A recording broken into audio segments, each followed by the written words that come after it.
we're gonna go into the house here. Sit. You see how I set him up? I just did the reset circle. He was on free time, had him sit at the end of the circle facing the doorway. This is the way he always goes through boundaries. Doorways, gateways, everything. He sits. You step in to accentuate the fact that this is your boundary. He does not go through a boundary in or out unless he goes with you calmly. Okay. And if you have a dog that pulls you through there, you just practice stopping, okay, at the threshold, and he'll start slowing down as well. I'm going to close the door and come out now. So close the door, say sit, open the door. You might be in a shadow, so I'm going to say okay, and have him sit so you can surely see him at this boundary. Here at my house, at our training house, he does this 6 times a day, in and out, at least 6 times a day. He's waiting, never runs through here unless he's allowed. Okay. It's a great way to calm him down, practicing at boundaries and reinforcing that calm, traveling through boundaries thing helps him be calm throughout the day and other situations as well. And now we're going to go out, we're going to go on a walk, and we're going to go out through the gates onto the street and do the boundaries. Okay, here we go. Okay, sit, coming out onto the street now, and this is what we do every day. We take him on a walk, and we see a lot of dogs and people and distractions around here. We always start the walk like this. You already saw us come out of the house. Okay. And he wants to rush out here. This is probably the most exciting boundary because this is what leads to all that great stuff out here in the real world. And see how I stopped at the threshold? If you're having a problem, you stop and tap. Make sure he's waiting. Okay. And then you come through. In this case, see how he wanted to cut behind me? All I did was tap. Because I have to do a little left turn here because I'm by myself, and I close this gate. And if you have to go back, close gates or doorways, just do that little left turn. And all I did, once again, was like this. Do it, and then it just adds to sit the whole training because every time that you turn into him, it's a little dose of dominance and just keeps him perceiving you in the proper way, respectfully. And now, we're not finished yet. If I hadn't been talking to you a lot, we'd be done now. But so we did the front door, we do the gateway. This is always how we start our walk. Okay, we're gonna go over here and do the curb.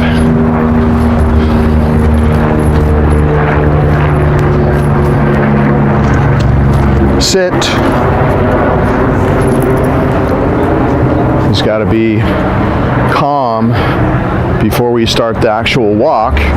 And since we've done this so many times with him for a number of weeks now, excuse me, he anticipates how it goes. He knows this is the way it's going to be. Therefore, we start at the front door and he starts to calm down already because they always remember how it ends. Okay, and if it ends this way every day with a calm walk, like you're going to see, and it always starts this way, they start anticipating exactly how it's going to be, and they'll get calmer just from that. So we're crossing the street slowly in training mode. And over here is where we say sit, and we release him to be free. Go, and he's free, and we start the walk like this. We're already seeing distractions here. There's a lady that just walked right there, but he's sniffing right now. And now we're gonna see some dogs, and I'll show you what he's like here with dogs out on the street. Oh, there's a dog. Come. He's running back to the camera person. Good. Come. So this is what we practice every day. If I see a dog out in public, I don't let him stare. I don't let him pull on me. I just use the command. Come. Call him away. The farther away they are, the easier it's going to be. And then if you wanted to get along with a dog or you wanted him to meet a dog, come. This is the way to do it. You just gradually get a little bit closer every time. Come. Because we start the walk in the calmest way possible, he's way easier to control. He wants to go play, but I didn't even say C-O-M-E and he came back my way. You keep drawing him back to you. Come. Because every time that you break his staring, it's kind of like breaking a little spell. Come. So you have to use your commands to make this better and better. And your biggest enemy, two big enemies with this, if this was an issue, like leash aggression can develop. If you let them stare, you just let them stare, and maybe you tighten up on the leash because you have to restrain them. Leash tension creates tension and stress in the dog and can ratchet up the aggressive behavior, obviously, because he's stressed out and staring. So you're never going to let him stare. You're going to just practice calling him away. Good. I'll just do it a few more times. Good.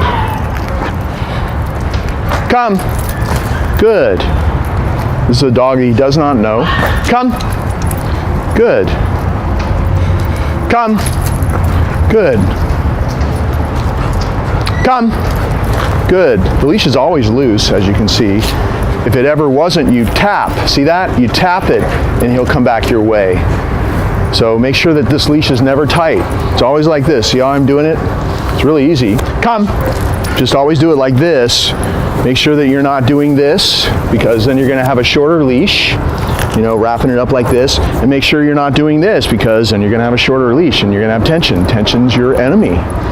You don't need to do that, because you just draw him away. And the leash is loose at all times, and you're in control because you're using the commands, the system. And you see, how he just starts becoming less and less excited as we get closer.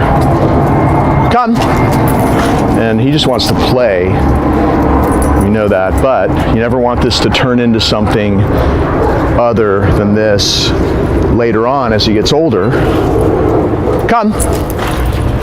And the way you do that is you just practice the system.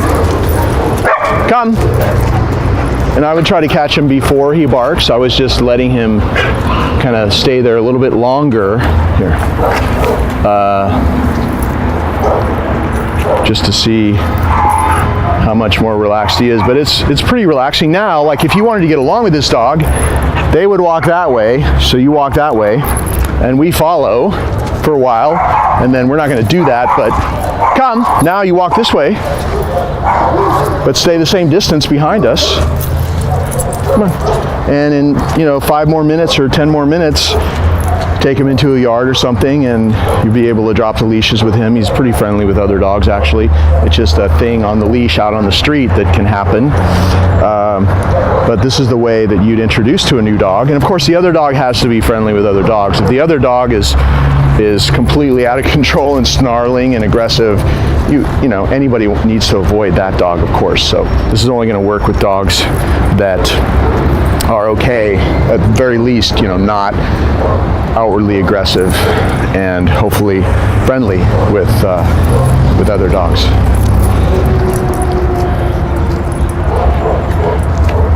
Good boy. See how he turned away? Good. And then you're on your way. Okay, let's go, bud. Come on. We're hanging out here, and he doesn't see there's this little dog that just showed up. Oh, look, it's a little dog. Come. And I'm doing it with a couple of different types of dogs, because sometimes dogs are going to go nuts over a little dog and not a big dog. Come. And vice versa. But I think that he doesn't care either way. Come. And this is after the big dog, so we had a few minutes of practicing with another dog, and we just moved to a different spot. Come. And you see how much more relaxed he is. And so this is what happens. Like if you just do that, you're going to see a couple of dogs every walk, or maybe more. And so if you continue to do what we're doing, it should be pretty easy. Come. And we're not just walking past. We're just staying still, so that's even harder. If you see a dog on the street, you can just do one. See, we're really close now. You can just say, come, call him back to you, the regular recall, and then you have the leash, you have him, and you step into him and just go up somebody's driveway or around a car or something, and that dog goes this way and you go that way. That's a good way to do it as well. That will work fine. And still he'll keep getting better, because the whole pattern is to see a dog out here, and see how the pattern's already taking off. I didn't even call him to come, and he turned away from the dog, and he's going that way for some reason. Come. So he's really not interested after we practice for a little bit. And this is, every day you do this kind of stuff, it just gets easier and easier, and there's no issue. So it's all about doing these moves in this situation and making sure that you're following the rules. Come.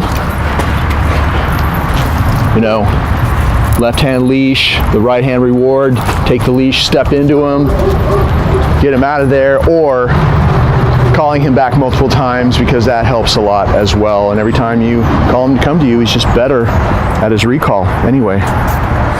Okay.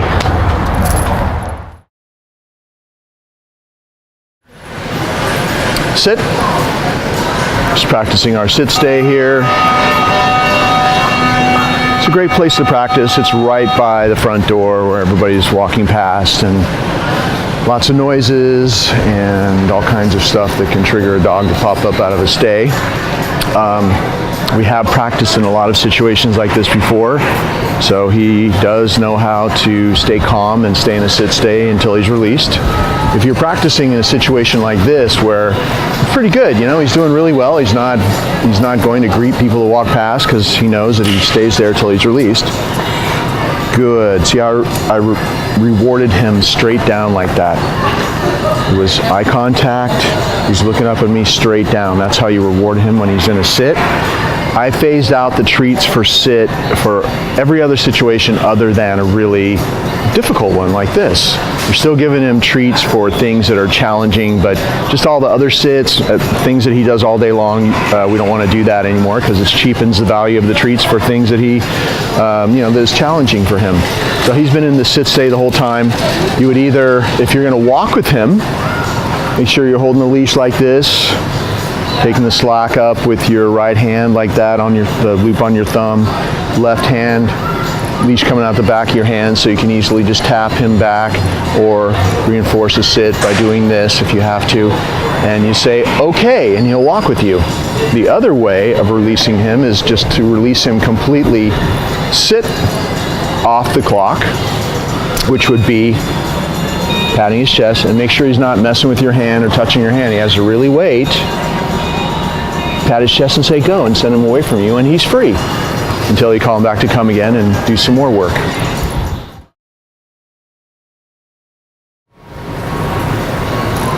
Down. Now sometimes he doesn't go straight down when you say it. I think he would have that time, but I'm just doing it this way because I want to show you that if you have any problems with him not having going straight down when you say it the first time, don't ever repeat a command, and this goes for any command, of course. Don't ever repeat the COME command or the SIT command either. There's a way to gently but firmly reinforce all of these commands with the leash. In this case, in the down, it's just gently but firmly kind of easing him down. All he knows is that he heard it once, he ends up there, and that's why he has such a good one now. The stay is built in, so we don't say stay. You probably noticed that already. We don't have to say stay. Good boy. He's doing really well. His stay is pretty solid. Yeah. Yep, puppy. And so we are just practicing. It's a great place. People walk up to you and show to your right here. Just go really slowly. What's coming past here. Good. So if he can handle this kind of stuff, these types of distractions, he can handle most things in life, and that's why we practice out in public like this. If he pops up before you release him, you just stay calm, just say no. If you're here in front of him and he pops up, you say no and just ease him down with your left foot like that. If he pops up and runs around or something, get him back, step into him, do your left circle thing, and step on the leash, and it's okay.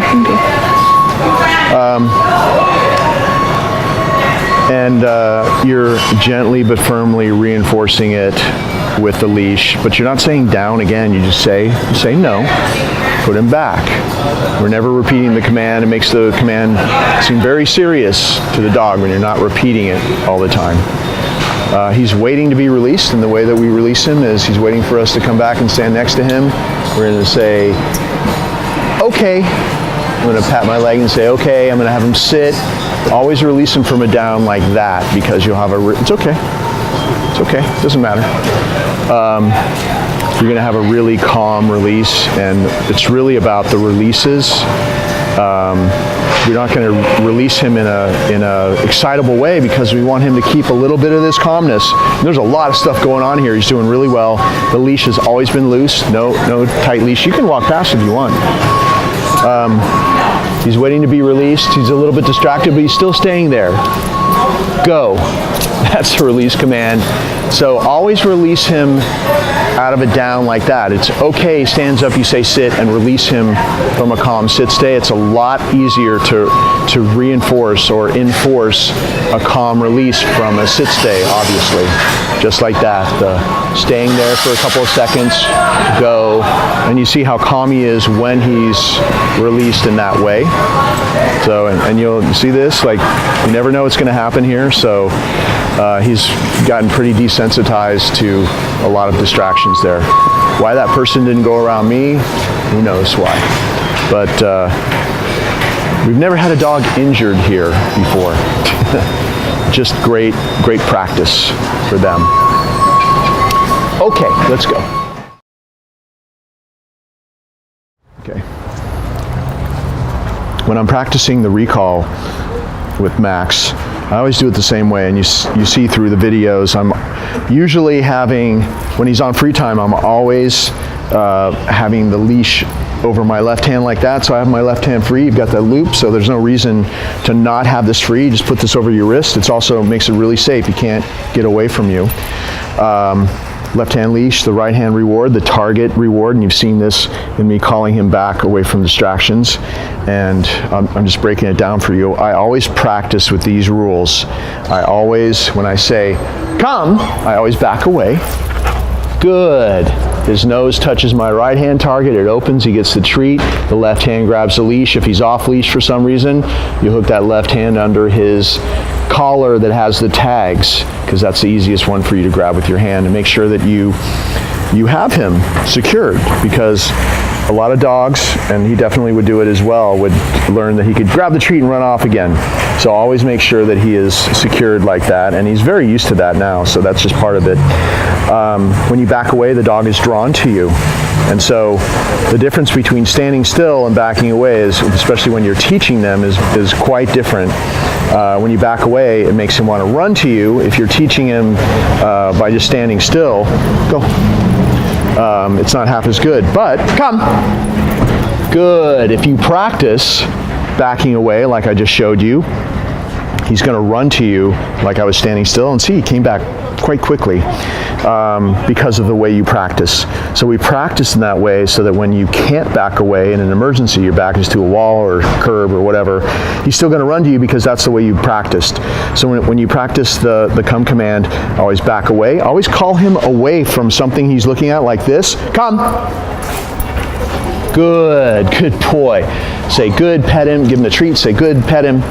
And if you don't have a treat, like I didn't have one that time, he'll still come to you anytime there's a crisis, or you really need it to happen. You're not going to have a treat on you, of course, and maybe not a leash, because first of all, I can't see that it's empty, and he's come to this hundreds of times here, and there's always something good there, and he probably doesn't even miss it anymore when there's not a treat in there, because you still say good when you give him the treat, and you still say good when there's no treat. You still pet him and love him up, and that's good enough. And that kind of recall could save his life someday. So always practice like that. Back away when you practice. Always practice with a leash, so in case he doesn't respond, you can just reinforce that with a tap. Good boy. Always call him away from something that he's looking at or headed towards. Never call him when he's staring at you, because that's not a real life situation. And those are the simple rules that have gotten him to the great recall he has now. But he can just get better if you keep practicing this way.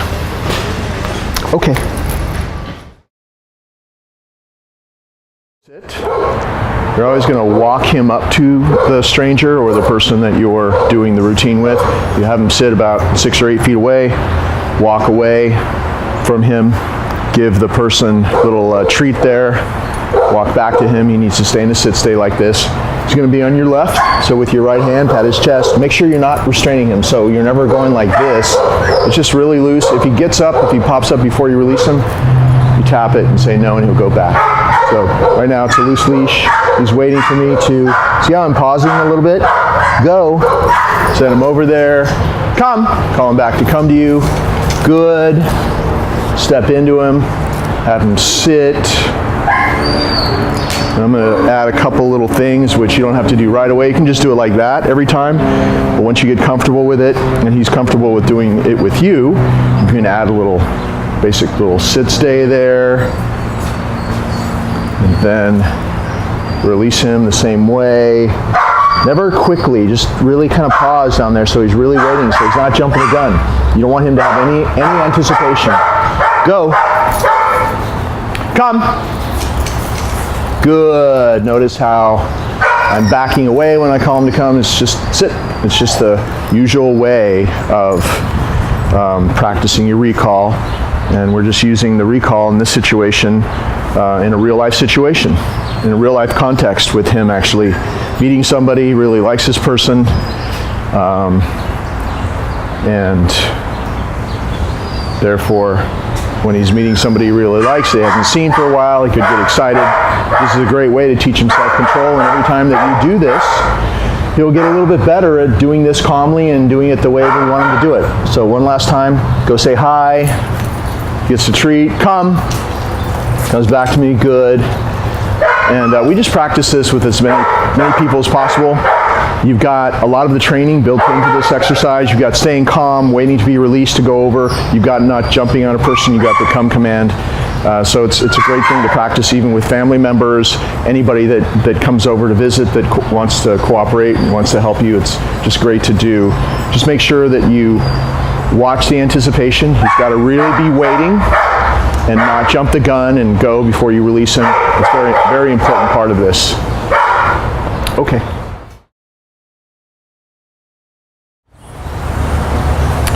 Sit. We always walk him up to the mat, have him sit.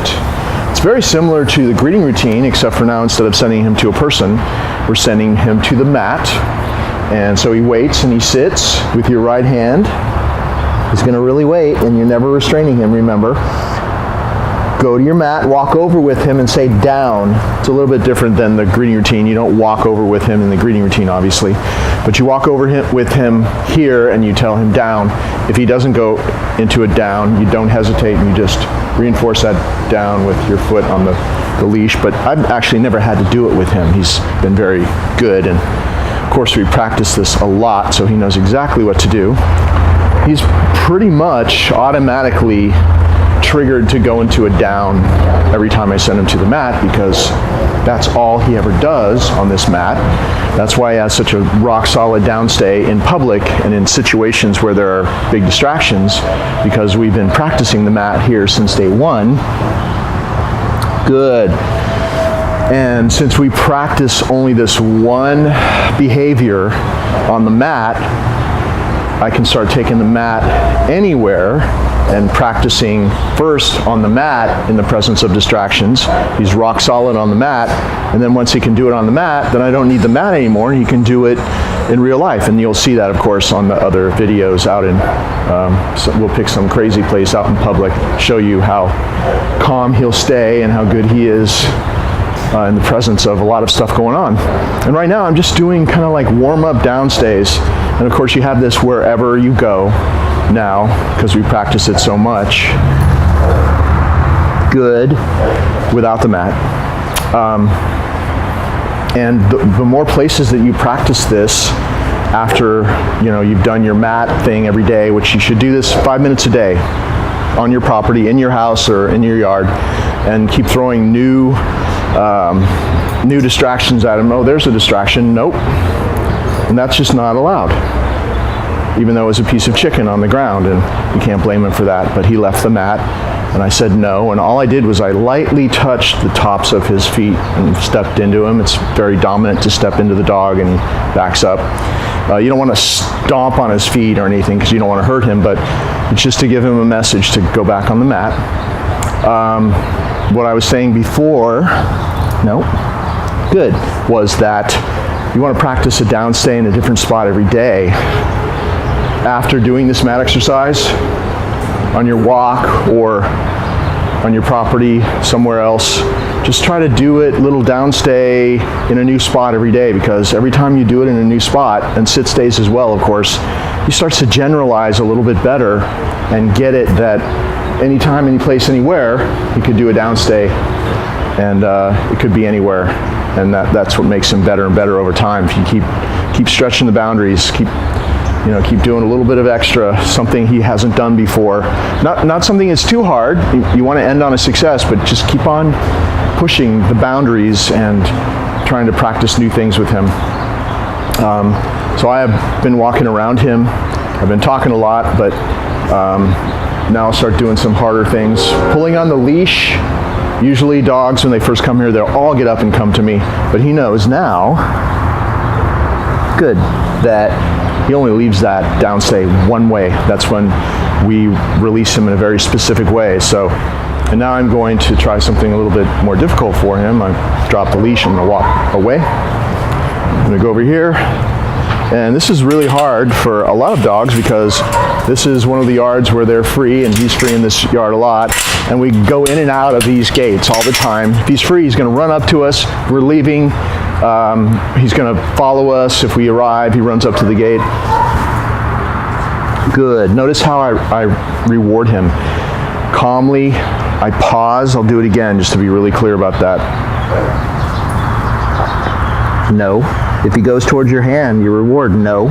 You pull back.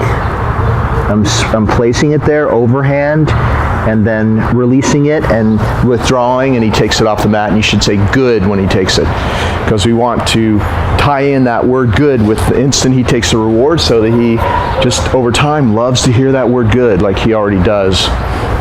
So the reward, the delivery of the reward is very important. Do it calmly like that. Pause a couple of seconds down there. Make sure he's really waiting. Not throwing it down, not moving quickly, not going like this. It's just really easy, just the way I did it. You place it on the mat, and then you let go of it and withdraw. If you roll it off your hand or something, it's going to kind of tumble down, and it's not going to develop the very calm focus that we're after. See how he's kind of moved up to the edge of the mat? You can just walk into him like this, and he backs up a little bit. Might have to touch him a little bit. He's actually starting to outgrow this mat. He's growing so quickly. So that's better. That's one way of doing it. You could also release him, reset him, and have him go down in the center of the mat too. That's another way to do it. Good. So very quickly, I'm just going to try a few more things, and then I'm going to release him. So I'm going to leave the yard completely, go out both gates, and let's see if he can stay there. If you're ever going to do something that you think is going to be difficult for him to handle, in that case, it's okay to remind him what to keep doing. So before I leave the yard, I'm going to say down. Just a reminder, since obviously we don't say stay. And I'm going to leave through here. Slam this gate. Come back. Great. Perfect. And then I'm going to leave over here to this gate. Disappear over here and come back from over there and give him a double reward because that was really good. A much bigger piece because that was a difficult thing that he did. Good. And the hardest thing sometimes is to do something behind them. So I'm going to go through this gate here. I'm going to remind him down, and I'm going to even close the gate and disappear around the corner. I'm going to see what he does. It's okay if he looks, but if he turns his body around, that's not good. Like if his body was facing me, that would be a mistake, and I'd reset him and do it again, but he didn't. And so he's got a really solid downstay, which will just keep getting better if you keep doing this exercise. Good. All of this training is really geared towards making him calm throughout his whole life, 24/7. So we're really after the byproduct of how we do this, how we reward him, how we release him, because we want to develop a new inner calmness in him. And we want him just to be that at his core. So it's all about how you do the training that matters. It's not about a downstay or a sit. It's about the quality of it that really matters. The quality of the release is really important. So he's anticipating that he was going to get up, and I didn't release him and he got up. So I get to show you what to do if he makes a mistake. So it's no. Okay. And just reset him by doing that little circle there. Put him back, he'll put himself back because he knows what he did wrong. He just kind of lost focus, because I'm usually not talking this much, hardly at all actually, because there are very few commands. So we reset him. Now I come back next to him, see how I'm holding the leash like this. My left hand, leash comes out on my left hand. I just tap my leg, my left side. Okay, I lead him off, I have him sit. And then, so we never release him straight out of a downstay, because most dogs will jump up and run around. So we release him from a calm sit stay, another pause down there, and go. And he gets released calmly so that he keeps some of that calmness every day, a little bit more calmness. If we do the old-fashioned way, which is release him out of a downstay and everything's calm and we say, okay, and we get excited and he jumps up and he's running around and we're like, good, and we get excited, you've destroyed any kind of calmness that you wanted to develop. So it's all about the release, it's all about the reward, it's all about that kind of stuff.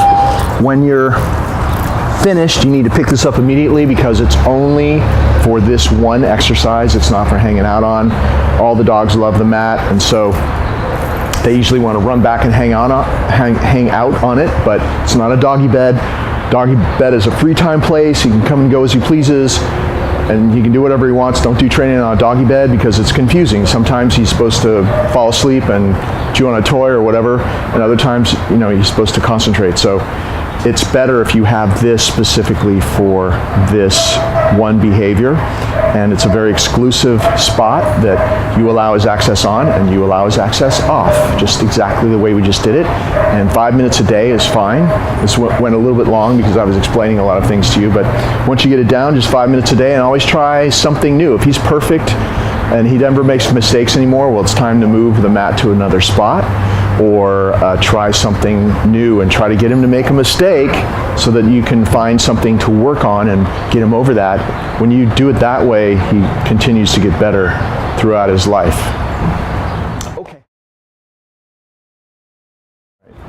Okay, we're walking him up to the crate, sit. We're doing it outside just because there's more space and easier to film outside. And this is a smaller crate than you're gonna have, but it's the crate that we originally used for him. It happens to be empty today, so we're just gonna use this to show you. See how he's waiting? I'm not restraining him, he's really waiting. You may have an issue with him going in the crate, so I'm going to show you how I think you should do it. You have a treat in your right hand, he's on your left as usual. You toss it in and say, go. Toss that treat in. If he doesn't go, you send him in like that. He gets the treat there, and then he turns around and gets a treat from you, and you undo his stuff. I'm going to do it a couple times just to show you how he is when he's used to it. He was a little bit hesitant because he's never gone in a crate out here in the yard. They're very much about patterns, and the pattern for him is he goes in the crate in there, actually in a bedroom, and that's where his crate has been for a number of weeks. And so having him do this for the first time out in the yard, he's not used to it, but I'll show you how that works. Okay, so he waits to be allowed to come out. Let's do it again. Sit, and we always have the door closed, so you are in control of his access in and out of his den, and that's the way he perceives it, and that's the way that we use this. It's his den. He's sitting, calm sit stay, he waits, go, send him back in. See, that time I didn't even throw a treat, he went back in readily. Turns around and gets a treat. Why wouldn't he want to go in there? In his mind, this is where good stuff happens. I'm taking off his little prong collar and his choke chain. Once you've done it a few times, you don't have to look, you can just do it by feel. Pull everything out, close the door, and for a while, I always give the dogs a treat before I close the door as well, because you never want to have a bad association with that door closing on them. That's why we use the door from day one. If you don't use the door and then try to use it later, he's not going to be used to it, and you're going to have a big scene where he freaks out because he's used to having the door open and having his own access going in and out. The whole reason for doing this crate routine is to control his access into one of his favorite places in the world, his den. We feed him in there. We give him treats every time we go in there to touch him, take his collar off, put it on. He gets a treat first. So he loves to have the hands coming in there after him. He's not allowed to bound out of here. He's going to be a 100-pound dog probably when he grows up. So you can't have him just waiting at the crate door and then knocking you over when you open it. So you can see he waits already. He sleeps in there overnight. We have blankets and, you know, cushy, all kinds of things in there, so that's really comfortable for the dogs. And he loves it in there. So you control his access in and out of the place where he eats and sleeps and gets favorite bones and chewies, and you must be the boss in his mind. It really helps a lot. It's not the one thing that will do it, but it's a big piece of the puzzle connected to all the other things we're doing that makes a dog change their perception of who you are and makes them take you more seriously. So when I take off this prong collar, I'm going to hang it on the door. And I have the choke chain, which I can put there. The reason I hang this on the door is if you toss this down, it'll just get all tangled up in itself, and it could take you a few minutes to untangle it. So just hang it there, ready to be used. The leash can go wherever you want. And his routine here is in and out of this crate pretty much every hour, I would say. He always waits to be allowed in. You'll see in a minute he waits to be allowed out. And then all the other doorway stuff as well, boundary stuff that we've showed you in the other clips on this video. This choke chain is only for out in public, because we'd never use a choke chain for training because it could be very damaging to the throat. There's no safety on it, and it just chokes the dog. So the only reason that we have it is we double it up on the other collar in case this comes off. This comes into play and you don't lose him out in public, but we never use this for training. It's always hanging loose. It always has to be looser than this, of course. This prong collar looks scary, but as you can see, it's not. And see how we use it throughout the videos, and it's not supposed to be for pain. He's barking because he hears people out on the street. He's very protective that way. Anybody that he doesn't know, or that he hears, you know, voices out there, or people loading up a truck, this is an industrial area, he's probably, you know, barking at that. This may look scary, but as long as it's fitted the right way, which is to lightly be touching all the way around, so that when you tap it, like you see me doing in all the videos, it closes with the same pressure on the back as on the front, and closes and you know, makes contact all the way around. It's like power steering on your dog. And you'll see throughout all the videos, there's no rough stuff. It's really easy to handle a dog like this. And for a dog that's going to be big and that, you know, could be pulling, this is your best friend. Just use it properly. It will never hurt him. And it's the smallest size that is made, factory made at least. And so it's very small, and it's only for the purposes that we're using on the videos, never for correction or to cause pain. So what I'm going to do first is put this choke chain on, and I always stick my hand through it with a treat, and then he's eating that treat and I draw it over his head. That way you'll never have that problem where he's ducking and trying to get away from you putting it on. And we do that with every dog, because a lot of dogs have that issue. And then prong collar, make sure it's not twisted, and if he tries to come out, you say no. You do a little close like that. And then when he doesn't come out, nope. He's almost too big for this. He is kind of too big, so it's easy for him to stick the head out, but I would never give him a treat unless his head is all the way in. And if it's not, stick your hand in there so he has to back up. Because if you give him treats when he sticks his head out, you're going to teach him to come out of the crate, obviously.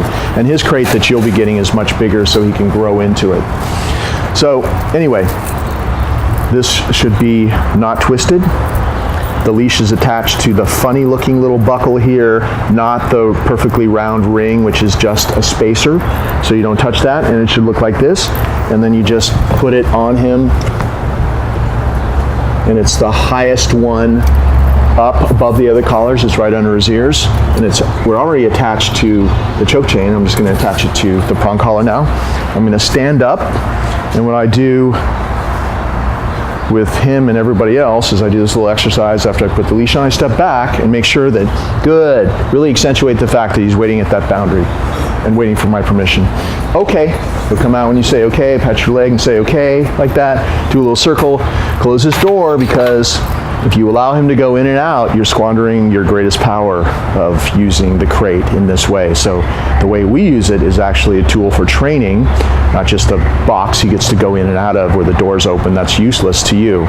So every detail about this exercise is really important, as it really helps add to all the rest of the training. Okay.